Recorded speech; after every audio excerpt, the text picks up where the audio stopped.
আমাদের সংগ্রাম স্বাধীনতার সংগ্রাম।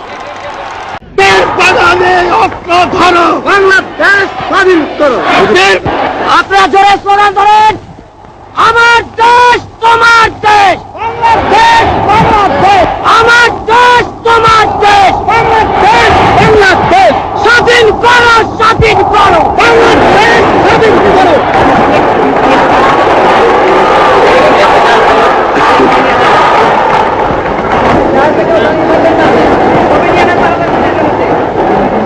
আমার আজ দুঃখ ভারাক্রান্ত মন নিয়ে আপনাদের সামনে হাজির হয়েছি। আপনারা সবই জানেন এবং বোঝেন আমরা আমাদের জীবন দিয়ে চেষ্টা করেছি, কিন্তু দুঃখের বিষয় আজ ঢাকা, চট্টগ্রাম, খুলনা, রাজশাহী, রংপুরে আমার ভাইয়ের রক্তে রাজপথ রঞ্জিত হয়েছে। আজ বাংলার মানুষ মুক্তি চায়, বাংলার মানুষ বাঁচতে চায়, বাংলার মানুষ তারা আজ তার অধিকার চায়।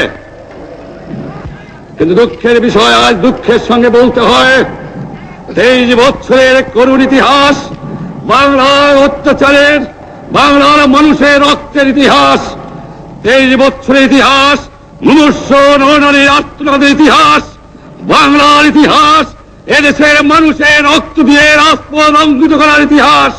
1952 সালে রক্ত দিয়েছি, 1954 সালে নির্বাচনে জয়লাভ করেও আমরা গদিতে বসতে পারি নাই। 1958 সালে আইয়ুব খান মার্শাল ল জারি করে 10 বছর পর্যন্ত আমাদের গোলাম করে রেখেছে। 1967 সালে 6 দফার আন্দোলনে 7ই জুনে আমার ছেলেদের গুলি করে হত্যা করা হয়েছে। 1969 সালে আন্দোলনে আইয়ুব খানের পতন হওয়ার পরে যখন ইয়াহিয়া খান সাহেব সরকার নিলেন, তিনি বললেন দেশে শাসনতন্ত্র দেবেন, গণতন্ত্র দেবেন, আমরা মেনে নিলাম। তারপরে অনেক ইতিহাস হয়ে গেল, নির্বাচন হলো। আপনারা জানেন দোষ কি আমাদের? আজকে আমি প্রেসিডেন্ট ইয়াহিয়া খান সাহেবের সঙ্গে দেখা করেছি, আপনারা জানেন, আলাপ আলোচনা করেছি। আমি শুধু বাংলার নয়, পাকিস্তানের মেজরিটি পার্টির নেতা হিসাবে তাকে অনুরোধ করলাম 15 ফেব্রুয়ারি তারিখে আপনি জাতীয় পরিষদের অধিবেশন দেন। তিনি আমার কথা রাখলেন না, তিনি রাখলেন ভুট্টো সাহেবের কথা। তিনি বললেন প্রথম সপ্তাহে মাসে হবে, তিনি মানে নিলেন। আমরা বললাম ঠিক আছে, আমরা অ্যাসেম্বলিতে বসবো, আমরা আলোচনা করব। আমি বললাম বক্তৃতার মধ্যে, অ্যাসেম্বলির মধ্যে আলোচনা করব। এমনকি আমি এ পর্যন্ত বললাম যদি কেউ ন্যায্য কথা বলে, আমরা সংখ্যায় বেশি হলেও একজন যদিও সে হয়, তার ন্যায্য কথা আমরা মেনে নেব। আসুন বসি, আমরা আলাপ করে শাসনতন্ত্র তৈরি করি। তিনি বললেন পশ্চিম পাকিস্তানের মেম্বাররা যদি এখানে আসে তাহলে কসাইখানা হবে অ্যাসেম্বলি। যদি কেউ অ্যাসেম্বলিতে আসে তাহলে পেশোয়ার থেকে করাচি পর্যন্ত দোকান জোর করে বন্ধ করা হবে, তারপরেও যদি কেউ আসে তাকে সন্ন্যাসার করা হবে। আমি বললাম অ্যাসেম্বলি চলবে। তারপরে হঠাৎ 1 তারিখে অ্যাসেম্বলি বন্ধ করে দেওয়া হলো। কি পেলাম আমরা? আমার পয়সা দিয়ে অস্ত্র কিনেছি বহিঃশত্রু আক্রমণ থেকে দেশকে রক্ষা করার জন্য। আজ সেই অস্ত্র ব্যবহার হচ্ছে আমার দেশের গরিব দুঃখী নিহত মানুষের বিরুদ্ধে, তার বুকের উপরে হচ্ছে গুলি। আমরা পাকিস্তানের সংখ্যাগুরু, আমরা বাঙালিরা যখনই ক্ষমতায় যাওয়ার চেষ্টা করেছি, যখনই এদেশের মালিক হবার চেষ্টা করেছি, তখনই তারা আমাদের উপরে ঝাঁপিয়ে পড়েছেন। তারা আমাদের ভাই। আমি বলেছি তাদের কাছে এই কথা যে আপনারা কেন আপনার ভাইয়ের বুকে গুলি মারবেন? আপনাদের রাখা হয়েছে যদি বহিঃশত্রু আক্রমণ করে তার থেকে দেশকে রক্ষা করার জন্য। তারপরে উনি বললেন যে আমার নামে বলেছেন, আমি নাকি বলে স্বীকার করেছি যে 10 তারিখে রাউন্ড টেবল কনফারেন্স হবে। আমি উনাকে একথা বলে দেবার চাই, আমি তাকে তা বলি নাই, টেলিফোনে আমার সঙ্গে তার কথা হয়। তাকে আমি বলেছিলাম, জনাব ইয়াহিয়া খান সাহেব, আপনি পাকিস্তানের প্রেসিডেন্ট, দেখে যান, ঢাকায় আসেন, কিভাবে আমার গরিবের উপরে, আমার বাংলার মানুষের অবুকের উপরে গুলি করা হয়েছে, কি করে আমার মায়ের কোল খালি করা হয়েছে, কি করে মানুষকে হত্যা করা হয়েছে। আপনি আসুন, দেখুন, বিচার করুন, তারপরে আপনি ঠিক করুন। আমি এই কথা বলেছিলাম। হঠাৎ আমার সঙ্গে পরামর্শ না করে বা আমাদের সঙ্গে আলোচনা না করে 5 ঘন্টা গোপনে বৈঠক করে যে বক্তৃতা তিনি করেছেন এবং যে বক্তৃতা করে অ্যাসেম্বলি করেছেন, সমস্ত দোষ তিনি আমার উপরে দিয়েছেন, বাংলার মানুষের উপরে দিয়েছেন। আমি পরিষ্কার মিটিয়ে বলেছি, এবারের সংগ্রাম আমার মুক্তির সংগ্রাম, এবারের সংগ্রাম স্বাধীনতার সংগ্রাম। ভাইরা আমার, 25 তারিখে অ্যাসেম্বলি কল করেছে, রক্তের দাগ শুকায় নাই। আমি 10 তারিখে বলে দিয়েছি যে ওই শহীদের রক্তের উপর দিয়ে পাড়া দিয়ে আরটিসিতে মুজিবুর রহমান যোগদান করতে পারে না। অ্যাসেম্বলি কল করেছেন, আমার দাবি মানতে হবে। প্রথম, সামরিক আইন মার্শাল ল উদ্ধ করতে হবে, সমস্ত সামরিক বাহিনীর লোকদের ব্যারাকে ফেরত দিতে হবে, যেভাবে হত্যা করা হয়েছে তার তদন্ত করতে হবে, আর জনগণের প্রতিনিধির কাছে ক্ষমতা হস্তান্তর করতে হবে। তারপরে বিবেচনা করে দেখব আমরা অ্যাসেম্বলিতে বসতে পারবো কি পারবো না। এর পূর্বে অ্যাসেম্বলিতে বসার, আমরা অ্যাসেম্বলিতে বসতে আমরা পারি না। জনগণ সে অধিকার আমাকে দেয় নাই। ভাইয়েরা আমার, তোমরা আমার উপর বিশ্বাস আছে?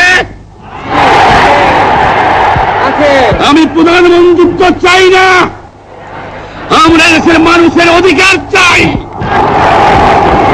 আর যদি একটা গুলি চলে, আর যদি আমার লোকের উপর হত্যা করা হয়, তোমাদের উপর কাছে আমার অনুরোধ রইল, প্রত্যেক ঘরে ঘরে দুর্গ গড়ে তোলো। তোমাদের যা কিছু আছে তাই নিয়ে শত্রুর মোকাবেলা করতে হবে, এবং জীবনের তরে রাস্তাঘাট যা যা আছে সবকিছু আমি যদি হুকুম দিতে নাও পারি, তোমরা বন্ধ করে দেবে।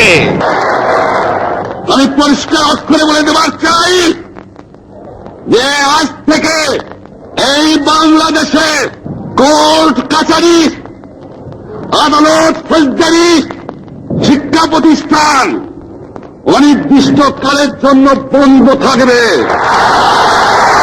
গরিবের যাতে কষ্ট না হয়, যাতে আমার মানুষ কষ্ট না করে, সেই জন্য সমস্ত অন্যান্য জিনিসগুলো আছে সেগুলো হরতাল কাল থেকে চলবে না। রিক্সা ঘোড়াগাড়ি চলবে, রেল চলবে, লং চলবে, শুধু সেক্রেটারিয়েট, সুপ্রিম কোর্ট, হাইকোর্ট, জজ কোর্ট, সেমি গভর্নমেন্ট দপ্তরগুলো ওয়ার্ডা কোন কিছু চলবে না।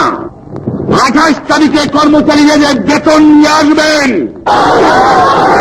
এরপরে যদি বেতন দেওয়া না হয়, আর যদি একটা গুলি চলে, আর যদি আমার লোকের উপর হত্যা করা হয়, তোমাদের উপর কাছে আমার অনুরোধ রইল, প্রত্যেক ঘরে ঘরে দুর্গ করে তোলো। তোমাদের যা কিছু আছে তাই নিয়ে শত্রুর মোকাবেলা করতে হবে, এবং জীবনের তরে রাস্তাঘাট যা যা আছে সবকিছু আমি যদি হুকুম দিতে নাও পারি, তোমরা বন্ধ করে দেবে। আমরা ভাতে মারব, আমরা পানিতে মারব। তোমরা আমার ভাই, তোমরা ব্যারাকে থাকো, কেউ তোমাদের কিছু বলবে না, কিন্তু আর আমার বুকের পর গুলি চালাবার চেষ্টা করো না, ভালো হবে না। 7 কোটি মানুষকে তাবা রাখতে পারবো না। আর যে সমস্ত লোক শহীদ হয়েছে, আঘাতপ্রাপ্ত হয়েছে, আমরা আওয়ামী লীগের থেকে যতদূর পারি তাদের সাহায্য করতে চেষ্টা করব। যারা পারেন আমার রিলিফ কমিটি সামান্য টাকা পয়সা পৌঁছিয়ে দেবেন। আর এই 7 দিন হরতালে যে সমস্ত শ্রমিক ভাইরা যোগদান করেছেন, প্রত্যেকটাই শিল্পের মালিক তাদের বেতন পৌঁছায় দেবেন। সরকারি কর্মচারীদের বলি, আমি যা বলি তা মানতে হবে। যে পর্যন্ত আমার এই দেশের মুক্তি না হবে, খাজনা ট্যাক্স বন্ধ করে দেওয়া হলো, কেউ দেবে না। শোনেন, মনে রাখবেন, শত্রু বাহিনী ঢুকেছে, নিজেদের মধ্যে আত্মকলহ সৃষ্টি করবে, লুটতরাজ করবে।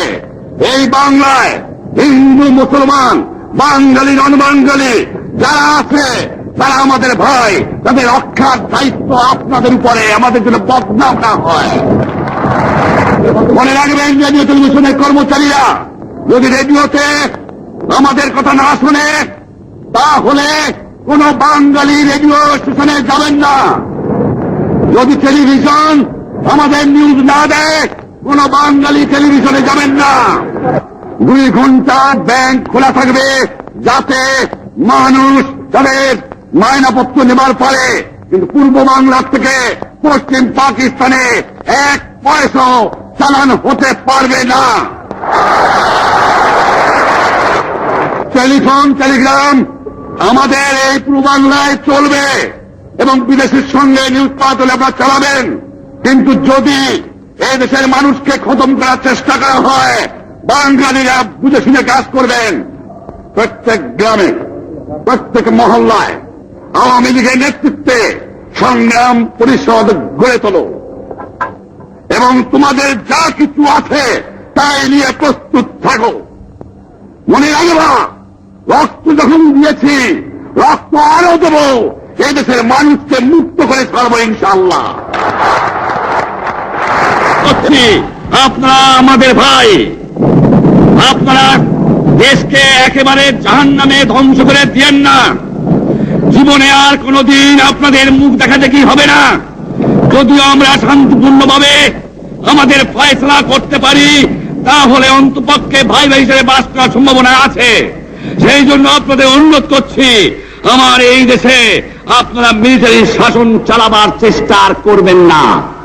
দ্বিতীয় কথা, প্রত্যেক গ্রামে, প্রত্যেক মহল্লায়, প্রত্যেক ইউনিয়নে, প্রত্যেক সাব ডিভিশনে আওয়ামী লীগের নেতৃত্বে সংগ্রাম পরিষদ গড়ে তোলো এবং তোমাদের যা কিছু আছে তাই নিয়ে প্রস্তুত থাকো। মনে রাখবা, রক্ত যখন দিয়েছি, রক্ত আরো দেব।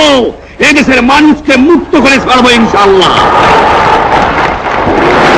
এবারে সংগ্রাম আমাদের মুক্তির সংগ্রাম, এবারে সংগ্রাম স্বাধীনতার সংগ্রাম।